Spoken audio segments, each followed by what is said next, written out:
क्या नहीं करना चाहिए। जो परमात्मा के संविधान का उल्लंघन करते हैं वैसा उसे पाप हो जाता है, सजा होती है। अब रही बात सत्संग करेंगे 1 करोड़ केस कैसे खत्म होंगे, कैसे खत्म होंगे? तो क्या होता है, यह भौतिक विद्या से समझने लायक विषय नहीं है, यह अध्यात्म विद्या से यह विषय समझ में आता है। 1 करोड़ पाप खत्म होते हैं सत्संग करने से, सत्संग करने से। और कितनी देर में?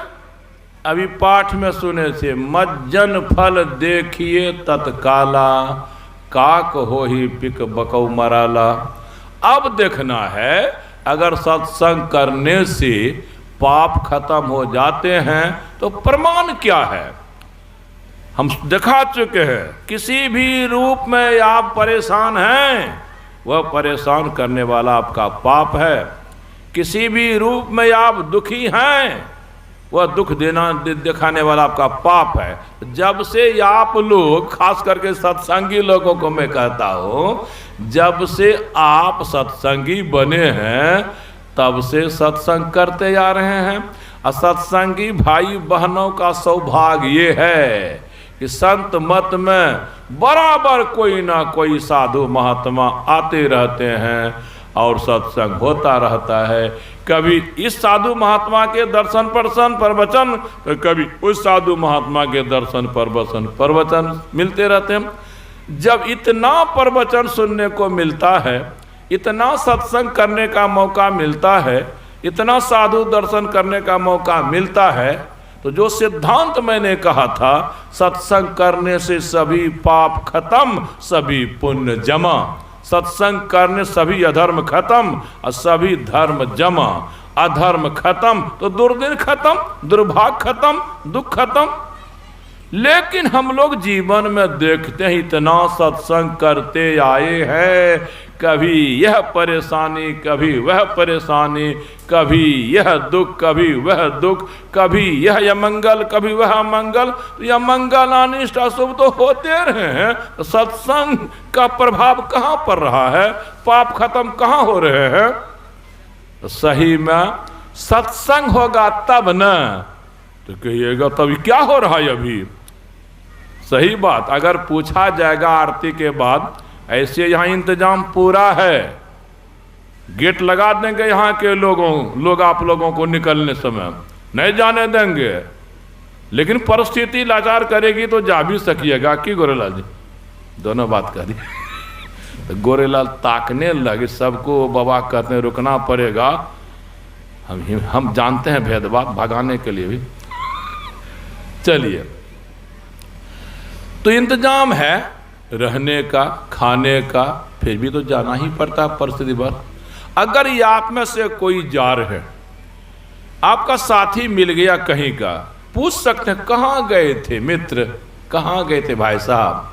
तो आप बोलिएगा सत्संग करने।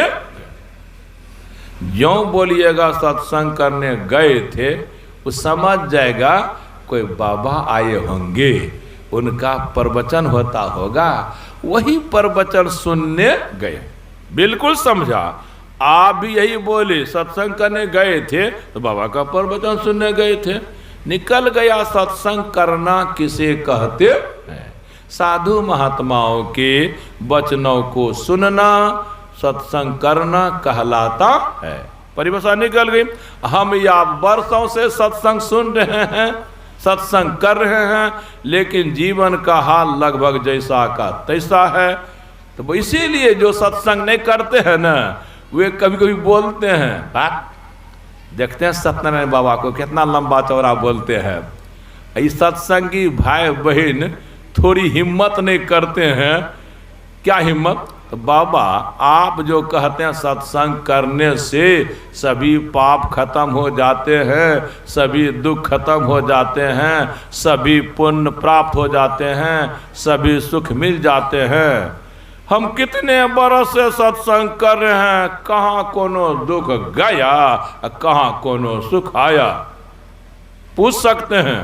इसीलिए गैर सत्संगी नहीं के बराबर। कैथीर में इतने लोग हैं, और इतनी जब प्रचार बहुत हुआ है, यही सब देख के जो सत्संग नहीं करते हैं वे सत्संग में नहीं आते हैं। इतना ही नहीं, सत्संगी भाई बहन भी बहुत कम आते हैं। क्यों?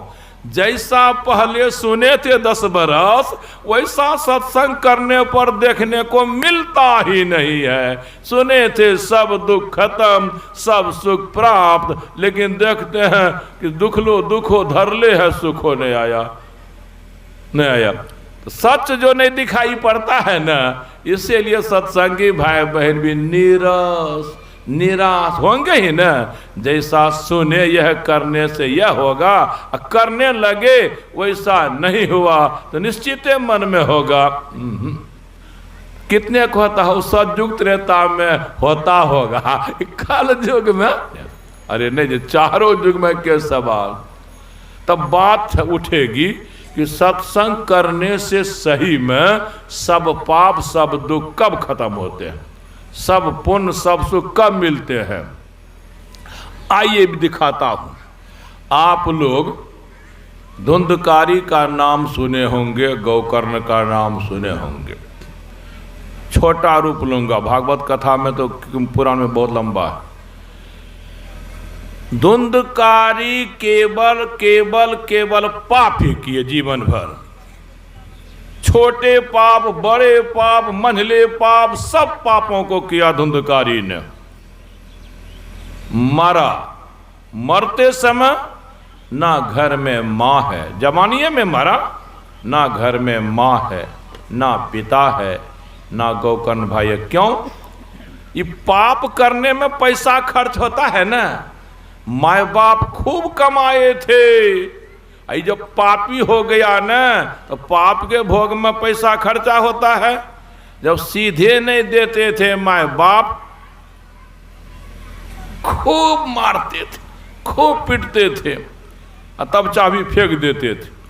पिता को मारना सताना कितना बड़ा पाप हुआ, माता को मारना सताना कितना बड़ा पाप हुआ। इसके बाद 5 वेश्याओं को ले या वेश्या भोगना कितना बड़ा पाप हुआ, और भी सब पाप किए। तो पिताजी देखे कि अब अगर हम घर में रहेंगे मारते मारते बराबर कर देगा। घर द्वार को प्रणाम करके भाग के जंगल चले गए। किसी ऋषि मुनि से दीक्षित होकर भगवान की भक्ति में लगे। बुढ़िया कहाँ जाएगी, तो माय बहन है, इसको भी खूब मारता था बेटा धुंधकारी। यहो सोची कि मार से बढ़िया जीवने अंत। अंगना में था कुआं, एक रात सबको सोने दी, कुएं में डूब मर गई। और वो बेचारा गौखन मार के डर से भाग गया। बेसिए ने उसकी जान ली, जो लोथी पोथी थी लेके भाग। अब तो घर में लाश है, घर वाला कोई नहीं है, तो लाश को जलाने का काम तो गांव समाज पर जाएगा। गांव समाज वाले दाह संस्कार किए, गांव समाज वाले श्राद्ध कर्म किए। 1 महीना के बाद गौकर्ण कहीं से आए, शायद संवाद भेजा गया था। रात में आए, आंगन में गए, बरामदे पर बैठे, सब कुछ जहां चमन था उजड़ गया। मन में चिंतन कर रहा है, हे प्रभु तुम्हारी लीला कैसी। कल तू क्या दिखा रहा था, आज क्या दिखा दिया। यही चिंतन मनन कर रहे थे। अब प्रेत बना हुआ था कौन? धुंधकारी। प्रेत बना, जो कोई प्रेत के जीवन में होता है ना, तो प्रेत के जीवन में लहर बड़ी होती है, कष्ट बड़ी होती है, बहुत लहर बहुत कष्ट। जब बहुत लहर होगी तो कष्ट होगा ही बहुत, जलन बहुत, कष्ट बहुत, छटपटाता हुआ जीव छटपटाता, कभी यहाँ कभी वहाँ। उसको पता लग गया कि हमारा भाई गौकर्ण आया है, वो तो भगवान का भक्त है, और सुनते हैं बहुत बड़ा भक्त है, पहुँचा हुआ भक्त है। और जो भक्त हो जाता है ना, उसके भीतर में बदला लेने का भाव नहीं रहता है। अब बदला क्या लगा, प्रेत बने, फिर भी आंगन में वह प्रेत आता है, कभी बकरा कभी भैंसा, कभी कुछ बन कर तड़पता छटपटाता है।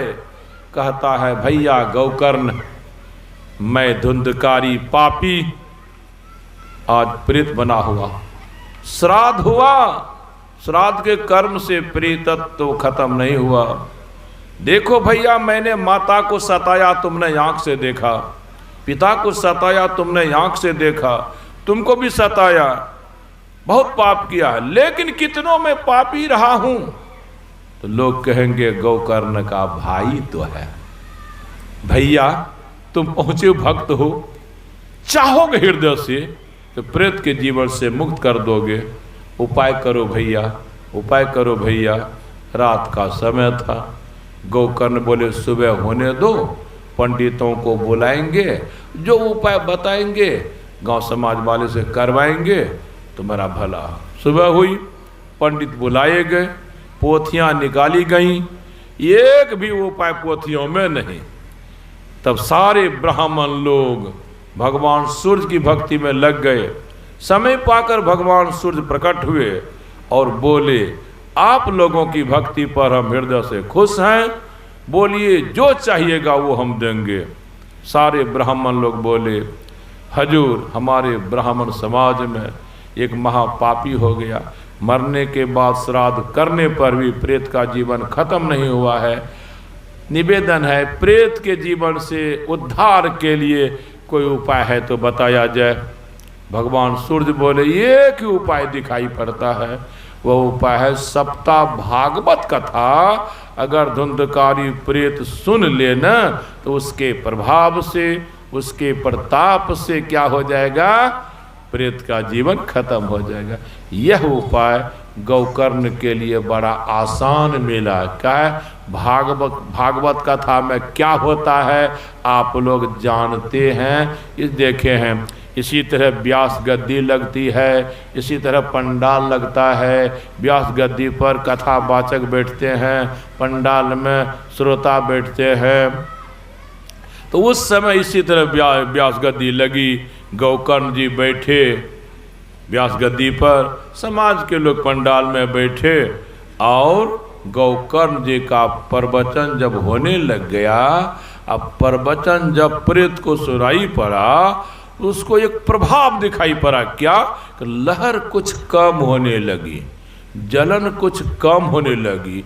आश्चर्य हुआ, यह भी तो कोई मनुष्य बोल रहा है, इस बोली के सुनने से लहर कम, जलन कम, और सब मनुष्यों की बोली में सुनता था तो कहाँ लहर खत्म होती थी, कहाँ जलन खत्म होती थी, कहाँ से आवाज आ रही है। प्रेत था रेपरा चौक पर, आई गौकर्ण थे कहाँ, कैथीर में। अरे जब दूर से सुनने पर इतना लाभ होता है तो नज़दीक से सुनेंगे तब तो और लाभ होगा। वह प्रेत रेपरा चौक से चलते चलते कैथीर के सत्संग पंडाल की बगल में आके बैठ गया। बैठ गया तो कहाँ, 7 पोर वाला एक ठो बांस का टुकड़ा था, उसी के छेद में बैठ गया। अब बैठ कर एकाग्र होकर, एक चित्त होकर सत्संग पर वचन सुनने, भागवत कथा सुनने लग गया। इसी समय जब आरती होने लगी, एक आवाज हुई फट। लोग चौंके, क्या फटा, क्या फटा? तो देखे तो पाए वो सतपुरिया बांस का एक पोर फटा था। दूसरे दिन कार्तिक के समय दूसरा पोर फटा, तीसरे दिन कार्तिक के समय तीसरा पोर फटा, चौथे दिन कार्तिक के समय चौथा पोर फटा, 5वें दिन कार्तिक के समय 5वां पोर फटा, 6ठे दिन कार्तिक के समय 6ठा पोर फटा, 7वें दिन कार्तिक के समय 7वां पोर फटा। पंडाल में एकाएक इतना दिव्य और सुंदर पुरुष दिखाई पड़ा, जितना दिव्य और सुंदर पुरुष लोगों ने कभी देखा ही नहीं। सब एकटा आपस में फुसफुस, कौन है ये हो, कौन है ये हो? जिससे पूछता था बोलता अरे हम तो अभी ये देखे हैं, इससे पहले नहीं देखे हैं, तो कैसे बतावे कौन है? वो बढ़ते जा रहा है व्यास गद्दी की तरफ। व्यास गद्दी की तरफ गौकर्ण के पास जाकर चरण पर सिर टेक देते हैं, कहते हैं हे प्रभु, हे प्रभु, यदि दुनिया में किसी को भाई देना तो मुझको जैसा भाई तुमने दिया वैसा ही भाई देना। गौकर्ण जैसा भाई प्रभु तुम नहीं देते, कितने हजार वर्ष तक प्रेत के जीवन में रहते, कितने लाख वर्ष 84 के जीवन में रहते, कितने करोड़ वर्ष नरक के जीवन रहते, कितना महादुख होता। लेकिन गौकर्ण भैया ने प्रेत का जीवन छुड़ा दिया। यही बड़ाई कर ही रहे थे कि पंडाल की बगल में एक विमान उतरा, विमान जिसको आजकल कहते हैं प्लेन। तभी अंग्रेजी तो चली, अंग्रेज क्या ना पढ़ना, ये तो सतयुगे की बात। तभी वो विमान बनता था, रामों के समय में विमान बनता था, पुष्पक विमान से आए थे शायद अयोध्या। विमान से कुछ देवदूत निकले और उसी दिव्य पुरुष के पास आए, क्या बोले, हम लोग बैकुंठ से आए हैं, भगवान विष्णु हम लोगों को सवारी लेके भेजे हैं, आप ही के लिए थोड़ा जल्दी करते, सवारी लगी हुई है, हम सवा आपको लेकर बैकुंठ चलेंगे। अगल बगल वाले तो नहीं सुनते हैं, यह बात नहीं सुनते होंगे। अगलो बगलो वाले तो पंडित जी सब बैठे हैं, ये बोलते हैं बैकुंठ से आए हैं, इन्हीं को ले जाने के लिए। तो हम लोग तो समझ नहीं रही कौन है। वो पूछते आए जी सुनिए आप लोग कहाँ से आए हैं? कहा बैकुंठ से। कौन है? भगवान विष्णु के दूत। किस लिए आए हैं? इसी को ले जाने के लिए। सो क्या ये कौन है?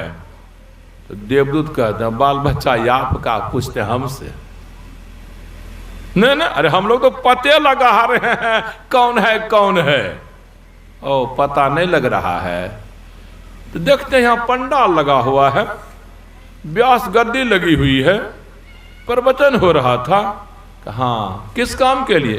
क्या बोलने लायक बात नहीं। ब्राह्मण के समाज में एक महापापी हो गया था, धुंधकारी बना, प्रेत बना हुआ था। भगवान सूर्य के कहने पर सप्ताह भागवत कथा कराए उसी के उद्धार के लिए। बस आपका काम हो गया पंडित जी, वही धुंधकारी प्रेत यह दिव्य पुरुष है। ये आप लोग कहां से आए हैं? बैकुंठ से। पंडित जी क्या कहते हैं? हम ही लोग भगवान के संविधान के जानकार हैं। कि रमाशीष बाबू आप ही से सब पूछते होंगे गांव से क्या करें कैसे करें। तो पंडित लोग कहते हैं हम ही लोग वेद के ज्ञाता है, शास्त्र के ज्ञाता हैं, अब भगवान जो कानून बनाए हैं उसको जानते हैं, हम ही लोग गांव समाज में बोलते हैं। तो सुनिए, ले जा रहे हैं कहाँ? बैकुंठ, स्वर्ग। तो कानून कहता है जो जीवन भर धर्म कर्म करता है, पुण्य कर्म करता है, अब बैकुंठ के लायक जब पुण्य होता है जमा, जब धर्म होता जमा, तब बैकुंठ जाता है। यह जो धुंधकारी हम लोगों के सामने जन्मा है, जिया भी है, मरा भी है, कभी भी पुण्य किया नहीं है। जो कभी पुण्य नहीं किया तो पाप किया, उनके लिए कानून है संविधान में। क्या?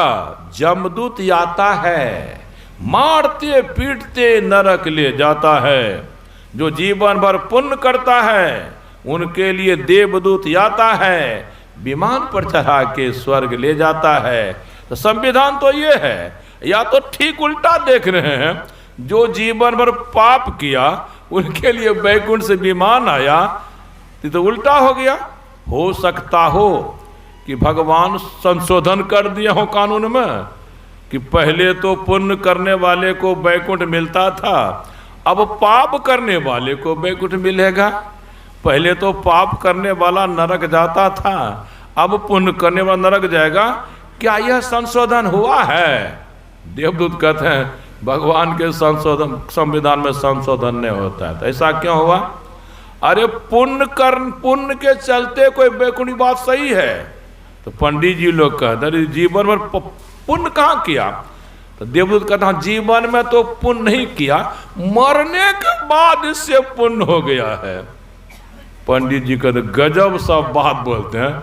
कोई पाप पुण्य करता जीवने में ना, मरने पर सुने हैं कोई पाप किया पुण्य किया का? उस तरह से नहीं हो, पाप पुण्य किया नहीं लेकिन पुण्य हो गया है। ये धुंधकारी प्रेत ने मरने के बाद पाप किया नहीं, पुण्य हो गया है। कैसे? सप्ताह भागवत कथा के सुनने, सप्ताह भागवत कथा जो प्रेत ने सुनी न, इसी के कारण इसको इतना पुण्य हो गया कि बैकुंठ जाने लायक हो गया। तो फिर बैकुंठ सवारी आ गई। तो पंडित जी लोग कहता अच्छा, सप्ताह भागवत कथा सुनने के प्रभाव में ऐसा होता है का? हुआ कि?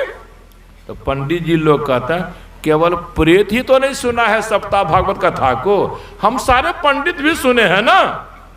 प्रेत तो किसी को दिखाई भी नहीं पड़ा, भागवत कथा सुन रहा है। हम लोग तो रोज पंडाल में बैठ के सुने।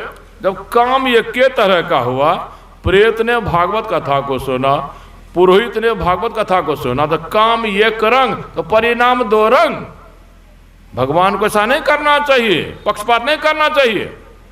जब एक के रंग काम किए हैं तो एक के रंग पुण्य होना चाहिए, एक के रंग बैकुंठ होना चाहिए।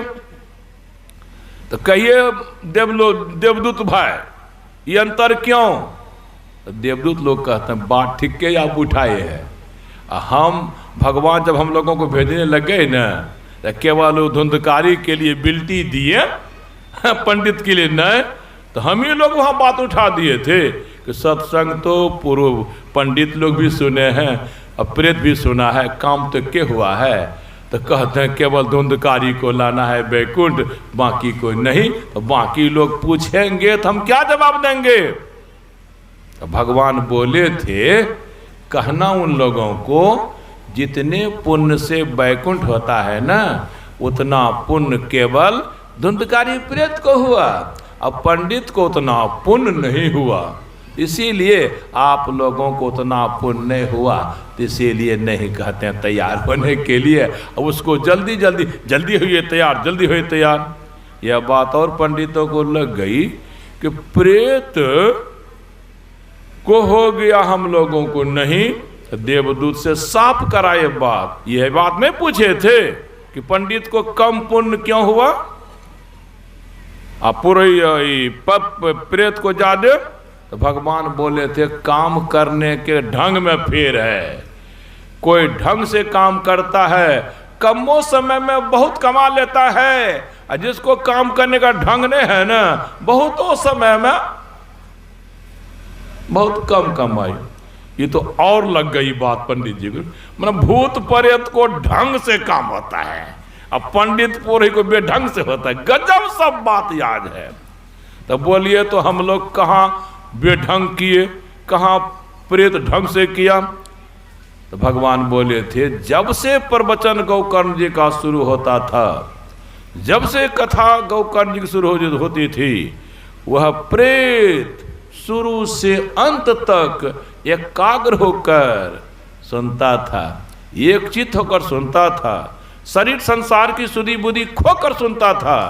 पंडित लोग आप बोलिए 7 दिन में ये खो दिन शुरू से अंत तक एक चित्त होकर एकाग्र होकर कथा सुने हैं? बोलिए पंडित जी, बीच में उठ बैठ करते थे कि नहीं? बीच में गपशप करते थे कि नहीं? बीच में इधर उधर करते? बोलिए पंडित, बोलिए, लजाते क्यों? पंडित जी कहते हाँ, ये कमी हम लोगों में, यह कमी हम लोगों में रह गई। कोई बहुत दिन के बाद मिलता था न कथा में तो गपशप करते थे, कहिए क्या हाल चाल, ये हाल चाल वो हाल चाल, तो गपशप करते होंगे तो मन चला गया गपशप में, वहां से कट गया। बस यही कमी रह गई, आप लोग एकाग्र होकर नहीं सुनते थे, इसीलिए उतना पुण्य नहीं हुआ जितने पुण्य से बैकुंठ मिलता है। प्रेत ने एकाग्र होकर सुना, इसीलिए उतना पुण्य हो गया। अच्छा, पुण्य तो हो गया, ये गलती हमसे हो गई। जीवन भर जो पाप किया है कौन? धुंधकारी। तो नियम है छीने पुण्य मर्तलोकं विशंति। तो पुण्य खत्म होने के बाद पाप भोगने के लिए कौन कौन नरक जाएगा? धुंधकारी। देवदूत कहते हैं भगवान बोले थे नरक नहीं जाएगा। काहे? तो नरक ले जाने वाले जो धुंधकारी के पुण्य हैं, मन की एकाग्रता की शक्ति में वह भी जल के खाक। असली बात क्या हो गई कि सत्संग के माध्यम से मन एकाग्र हुआ। जब मन एकाग्र होता है तो मन के अंदर की सोई शक्ति जग जाती है, मन के अंदर की निष्क्रिय शक्ति सक्रिय हो जाती है। वही शक्ति पापों को जला देती है, पुण्यों को बढ़ा देती है। दोनों लाभ, नरक ले जाने वाले पाप खत्म हो जाते हैं, 84 लाख में ले जाने वाले पाप खत्म हो जाते हैं। जीवन में पाप भोग रहे दुर्दिन के रूप में, ये खत्म हो जाते हैं। अब देखिए सत्संग पर मेरा मतलब था वो तो सप्ताह भागवत कथा थी, तो भागवत कथा सत्संग प्रवचन एक चीज है कि दो चीज है। अभी हम लोगों को लगता है भागवत कथा अलग चीज है और सत्संग प्रवचन अलग चीज है। अब ये अलग चीज है कि दोनों एक ही चीज है, यह भी आज खुलासा हो जाना चाहिए। आइए, आज कहीं भी भागवत कथा होती है, आधार क्या होता है? भागवत पुराण। भागवत पुराण वहाँ सामने वाचक, कथा वाचक के सामने रहता है, उसी का पाठ करते हैं, पाठ के आधार पर प्रवचन करते हैं, तब कहते हैं भागवत कथा हुई। कोई कोई शिव कथा भी कहते हैं, तो शिव पुराण रखते हैं, शिव पुराण रखते हैं, उसी का पाठ करते हैं, उस पर प्रवचन करते हैं। तो आज तो शिव पुराण है तो शिव कथा होती है, आज तो भागवत पुराण है, भागवत कथा होती है। जिस समय गौकरण जो कर रहे थे भागवत कथा, उस समय कौन भागवत पुराण था? कोई भागवत पुराण नहीं। क्यों? तभी भागवत पुराण की रचना हुई ही नहीं थी, भागवत पुराण था ही नहीं। भागवत पुराण तो बना है आपको द्वापर में। किनके द्वारा? वेदव्यास जी महाराज के द्वारा। ये धुंधकारी और गौकर्ण हुए थे सतयुगे में, बताए लाखों बरस पहले, लाखों लाख बीच में जुग गया त्रेता का, सतयुगे में हुए थे कौन? धुंधकारी और गौकर्ण। सतयुग में जो सप्ताह भागवत कथा हुई थी, कोई ग्रंथ नहीं था। आनी वे बहुत बड़े महात्मा थे, बहुत बड़े साधु थे, और पढ़िए भागवत पुराण को। ईश्वर के बारे में विस्तार से बोले हैं, जीव के बारे में विस्तार से बोले हैं, माया के बारे में विस्तार से बोले हैं। जब जितनी बातें होनी चाहिए सब बोले हैं। तो प्रवचन जो हुआ था सतयुग में गौकर्ण का, वही प्रवचन वेदव्यास जी महाराज द्वापर में पुस्तक के रूप में लिख दिए। उस पुस्तक का नाम भागवत पुराण रख दिया। आज हमारे गुरुदेव के प्रवचन भी बहुत हुए थे। कोई भक्त प्रवचन को पुस्तक के रूप में रखे हैं, लेकिन हम लोगों का कितना बढ़िया काम चलता है, ग्रंथ खरीदते हैं, पढ़ते हैं और गुरुदेव की वाणी को समझते हैं। तो गुरुदेव जो प्रवचन किए थे पुस्तक के रूप में जमा है, तो और गौकर्ण जो प्रवचन किए थे भागवत पुराण के रूप में जमा है। यानी प्रवचन ही किए थे। गौकर्ण साधु थे, गौकर्ण संत थे, उनका प्रवचन हुआ था। अभी तो तुरंत बोले साधु संतों के प्रवचन को सत्संग कहते हैं, साधु संत के प्रवचनों को भागवत कथा कहते हैं। दोनों बात यक्के है। मतलब है हम पहले बात उठाए थे, हम लोग इतना सत्संग प्रवचन सुनते हैं, हाल जैसा का तैसा है। गौ का धुंधकारी 7 दिन सत्संग प्रवचन को सुने, उनका हाल देखिए, नरक खत्म हो गया, 84 लाख जीवन में नहीं गया, स्वर्ग वैकुंठ गया। हम लोग धरती पर गड़बड़ा रहे हैं। इसलिए असली बात है सत्संग प्रवचन सुनने नहीं आता है हम सत्संगी भाई बहनों को, यही कमी। सत्संग प्रवचन जिस तरह से गौकर्ण के प्रवचन को पंडित लोग अंठा मंठा के सुने थे, एकाग्र होकर नहीं सुने थे, इसीलिए उनके पाप भी रह गए, अब पुण्य भी जमा नहीं हुआ। उसी तरह हम लोग सुनते हैं, इसीलिए हमारे पाप भी बचे रह जाते हैं, जो समय समय पर परेशान करते हैं, अब पुण्य भी जमा नहीं होता है कि और कुछ मिल जाए। शिक्षा यहाँ मिलती है, हम या चाहे साधु छोटा हो या बड़ा हो, यह मत गुणन मनन कीजिए। साधु कुछ भी बोलेंगे, धर्म की बात बोलेंगे, भले विषय इधर हो जाए, लेकिन बोलेंगे तो धर्म की बात, ग्रंथ की बात बोलेंगे, संतवाणी बोलेंगे। किसी भी साधु के प्रवचन को सुनते समय मन को डुबा दीजिए प्रवचन में। तर्क वितर्क मत कीजिए, संकल्प विकल्प मत कीजिए। पंडित लोग तर्क वितर्क खूब करते थे, संकल्प विकल्प खूब करते थे, इसीलिए मन चंचल उनका था। और धुंधकारी तर्क वितर्क नहीं, कोई संकल्प विकल्प नहीं। तो मैं दिखा रहा था सत्संग में आवे, लेकिन याद रखिए, जिस तरह से धुंधकारी प्रेत ने एकाग्र होकर सुना तो सभी पाप खत्म, सभी पुण्य जमा।